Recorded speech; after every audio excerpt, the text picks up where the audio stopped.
Quiero leer en la primera carta del apóstol Pedro, en el capítulo 1 y versículo 14. Mire lo que dice. Como hijos obedientes, no conforméis a los deseos que antes teníais, andando en vuestra ignorancia.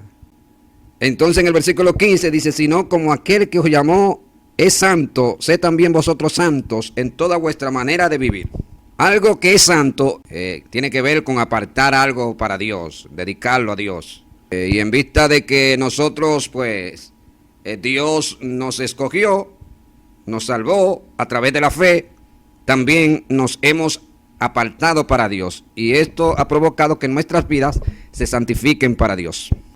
Vamos a ver hoy qué nosotros tenemos que hacer para que nuestras vidas se santifiquen para Dios y las mismas estén preparadas para que en el momento de la venida de Cristo o que nosotros vayamos hacia Él, podamos entrar a las moradas eternas que Dios preparó para nosotros.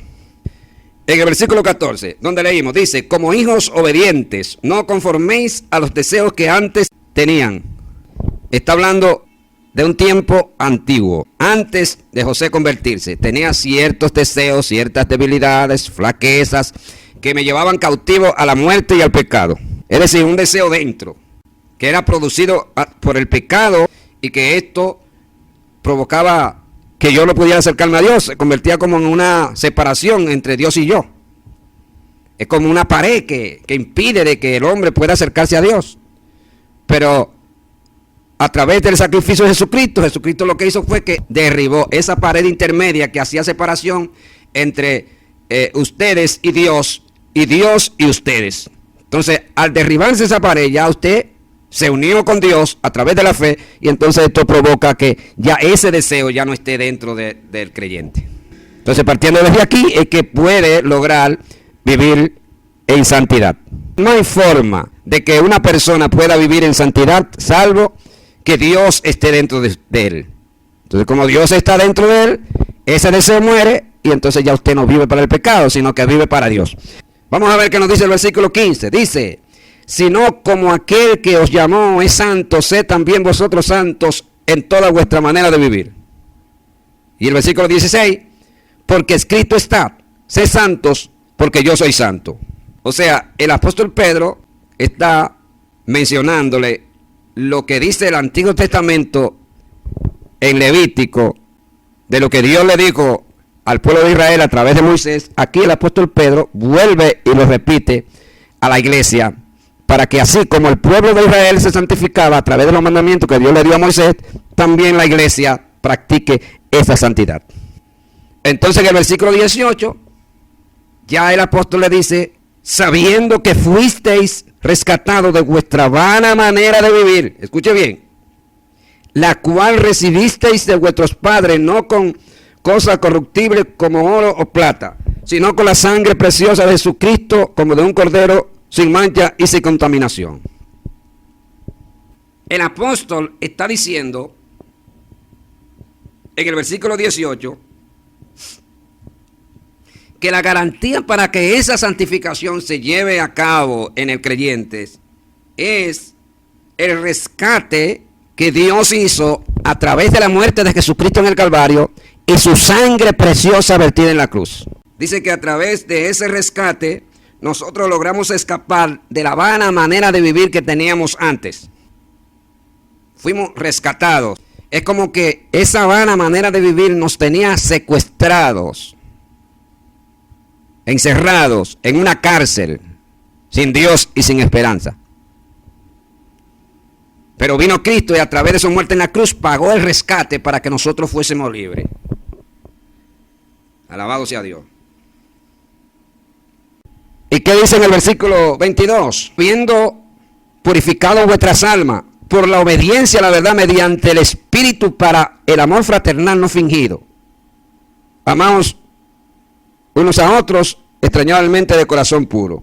Aquí en el versículo 22 el Señor a través del apóstol Pedro establece algunos principios que se deben tener en cuenta para que nosotros podamos ser partícipes y testigos de esa santificación que hace Dios por medio del Espíritu Santo en nosotros cuando está dentro de nosotros. ¿Qué es? Obediencia, pureza y amor. Repito, pureza, obediencia y amor. Lo antes mencionado, según el apóstol, no hay forma de que se pueda llevar a cabo salvo que el Espíritu de Dios esté dentro de nosotros. Cuando dice, habiendo purificado vuestras almas por la obediencia a la verdad, es decir, a la palabra, mediante el Espíritu. Si no se obedece a la palabra y a la verdad, no hay forma de que el creyente pueda santificarse. Ahí es que consiste la victoria contra este mundo despiadado en adulterio, fornicación y todas las cosas malas que usted puede imaginarse. De la única forma que podemos escapar del mismo es a través de lo que hace la palabra de Dios en nuestra vida. Digo la palabra de Dios porque recuerde que si no se obedece a la palabra de Dios, entonces el Espíritu Santo no hace la obra. ¿Por qué digo esto? Porque en el versículo 2 ya el apóstol Pedro viene diciéndole que desechen pues toda malicia, todo engaño, hipocresía, envidia y todas detracciones. Y entonces en el versículo 2 él dice, desead como niños recién nacidos la leche espiritual no adulterada para que por ella crezcáis para salvación. ¿Cuál es esa leche? La palabra de Dios. ¿Ve? Dice que seamos como niños. Está hablando de la actitud, de cómo tú te manejas, cómo tú te comportas al frente de las situaciones que se te presentan y las cosas que vienen, que no están en tu agenda, pero que tú, como ama a Dios, tienes la palabra, tú utilizas la mejor forma para resolver esa situación. Primera de Pedro, capítulo 2, versículo 9 dice, mas vosotros sois linaje escogido, real sacerdocio, nación santa, pueblo adquirido por Dios, para que anunciéis las virtudes de aquel que os llamó de las tinieblas a su luz admirable. El apóstol está diciendo que nosotros somos pertenecientes a un linaje escogido, personas escogidas con un propósito. Dice también que somos real sacerdocio. ¿Por qué somos real sacerdocio? Porque ahora en el tiempo de la gracia, a través de la fe, nosotros somos sacerdotes que ministramos las cosas espirituales para que el nombre de Jesús sea glorificado y la obra siga en expansión. Por eso es que ahora en el tiempo de la gracia, los creyentes deben de participar de una santificación en la parte interna, que es lo que nos identifica como esa nación santa que el apóstol la describe en el versículo 9. Si somos sacerdotes, entonces debemos de ser santos, porque los sacerdotes en la antigüedad tenían que santificarse porque eran los encargados de ministrar las cosas de Dios en el altar. Ese sacerdocio que habla el apóstol en el versículo 9 no tiene ningún tipo de distinción en cuanto a ministerio, sino que todos los que son creyentes en Cristo, todos los que han sido lavados con la sangre de Cristo, son ministradores de las cosas espirituales para que el nombre de Dios sea glorificado y la obra siga en avance. Por eso es que dice que todo lo que hagamos, sea de palabra o de hecho, lo hagamos para la gloria de Dios. Entonces dice que a través de ese sacerdocio y esa santificación, entonces nosotros anunciamos, escuche bien, las virtudes de aquel que nos llamó de las tinieblas a su luz admirable. Antes de que la persona se convierte, allá afuera en el mundo, se bebe su romo, se fuma su juca, se va con la mujer ajena, se va detrás del adulterio, la fornicación y toda clase de pecado.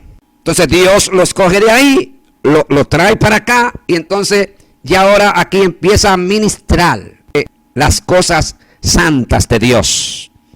Porque la iglesia ministra cosas santas. Aleluya. Por eso es que no somos cualquier cosa. Somos un linaje escogido por Dios. ¿Para qué? Para que anunciemos las buenas nuevas de salvación. Para que le digamos al mundo y le testifiquemos las cosas grandes que Dios ha hecho en nosotros cuando nos trajo de allá de ese mundo perdido, muerto en su delito y pecado. Por eso fue que nos llamó de las tinieblas a su luz admirable. Donde había oscuridad, donde habían apagones espirituales en nuestra vida, de allá Dios nos sacó. Aleluya. Y ahora nos trajo a la luz. Por eso es que dice en Colosenses que Dios nos trasladó de la potestad de la tiniebla al reino de la potestad de su Hijo amado. En el versículo 10 él dice, vosotros que en otro tiempo no erais pueblo, pero que ahora sois pueblo de Dios. Que en otro tiempo no habíais alcanzado misericordia, pero que ahora habéis alcanzado misericordia. Andábamos por ahí descarriados, atados por los demonios. perdidos, muertos en sus delitos y pecados. Pero Dios transformó nuestras vidas, cambió nuestro lamento en baile, y ahora de nuestros labios no cesa una alabanza a nuestro Dios, que nos rescató, nos lavó con su sangre, aleluya, para que testifiquemos y hablemos de las grandezas que Dios ha hecho en nuestras vidas. En el versículo 11 de primera carta del apóstol Pedro, él le dice: amados, os ruego como extranjeros y a peregrinos que os abstengáis de los deseos carnales que batallan contra el alma. Él está diciendo que se abstengan, que omitan de manera total todo tipo de deseo carnal que pudiera poner en juego su salvación. ¿Cómo se logra esto? A través de lo que hace el Espíritu de Dios en nuestra vida. Y entonces, partiendo desde aquí, viene que la santificación, que obviamente empieza en la parte interna y se refleja en la parte exterior. Por eso dice en el versículo 12: manteniendo buena vuestra manera de vivir entre los gentiles, para que en lo que murmuran de vosotros como de malhechores, glorifiquen a Dios en el día de la visitación, al considerar vuestras buenas obras.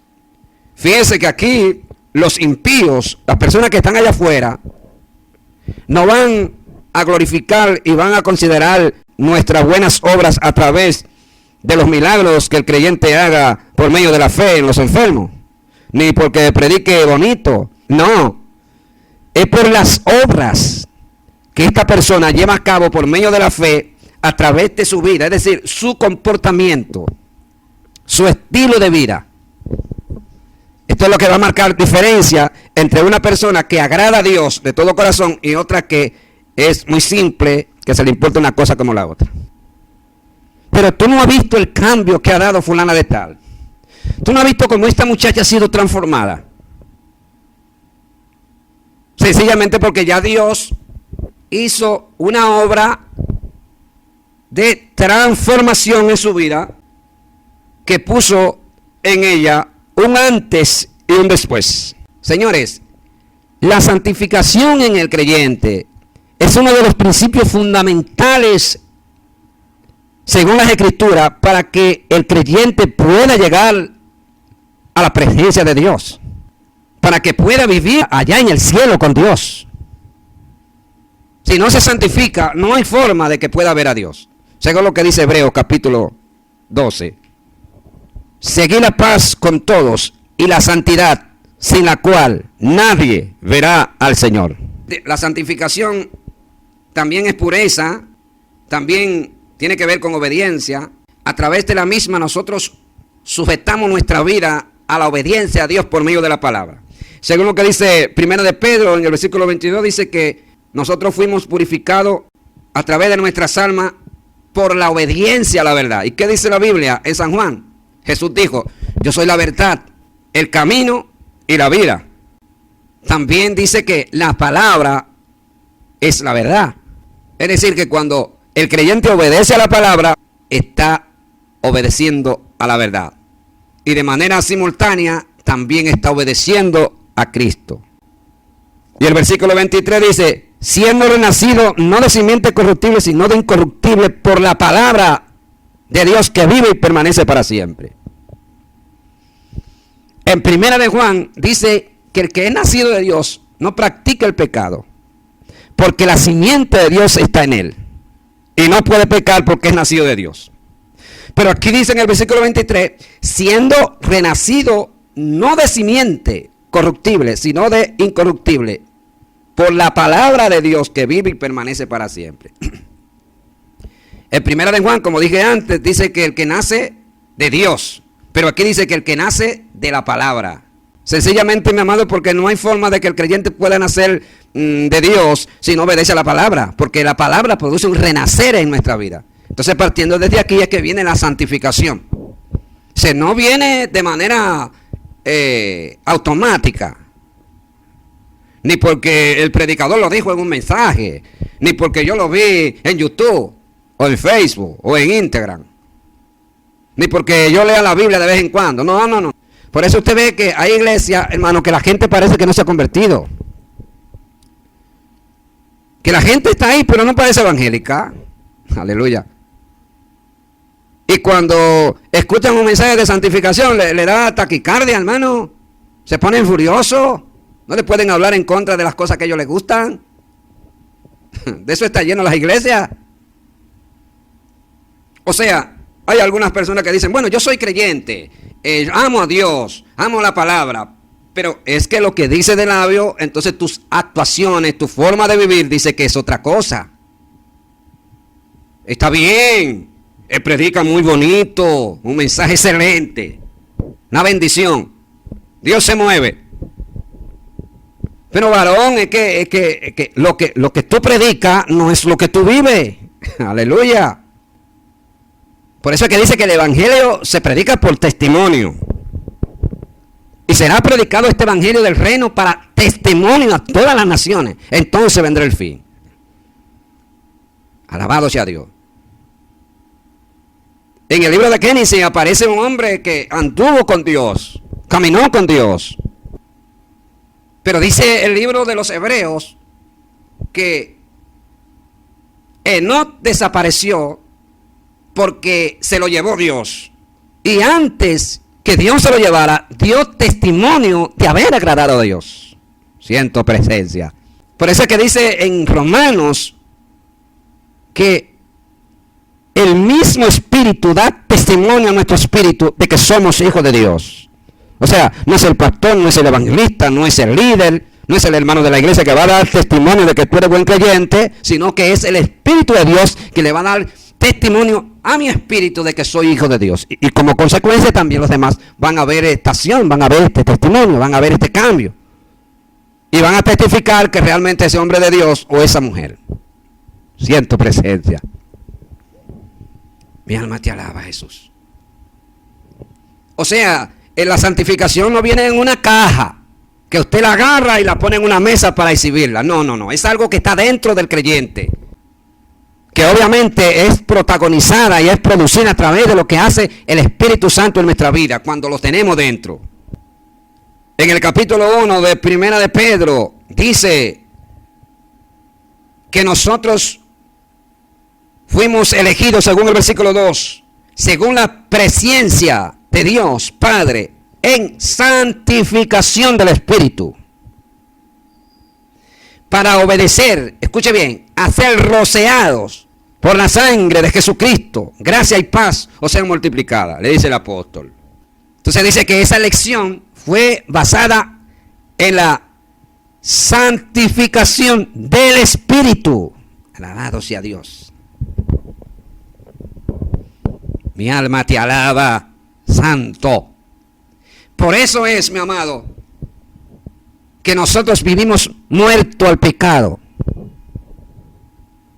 Según lo que dice el apóstol Pablo a los romanos, dice: ¿o no sabéis que todos los que hemos sido bautizados en Cristo hemos sido bautizados en su muerte? ¿Qué está diciendo el apóstol? Que cuando nosotros somos bautizados a través del Espíritu de Dios, morimos para este mundo. Somos crucificados con Cristo. Amén. Allá morimos y luego nos sepultan 7 pies bajo la tierra.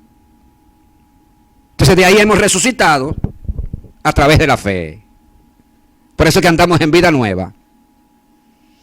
Por eso es que el apóstol Pablo dice a la iglesia, a Colosenses: si pues habéis resucitado con Cristo, buscad las cosas de arriba, donde está Cristo sentado a la diestra del Padre. Pero todavía la primera resurrección no se ha manifestado. ¿Verdad que no? ¿Y por qué el apóstol Pablo dice, pues si habéis resucitado con Cristo? Porque los creyentes resucitan por medio de la fe en Jesucristo. Alabado sea Dios. Entonces, partiendo desde aquí es que el creyente puede vivir en santificación. No hay forma de que una persona pueda santificarse si no tiene las experiencias que se tienen cuando se cree en Jesucristo. Se mira a la cruz a través de la fe y nos lavamos en la sangre de Jesucristo.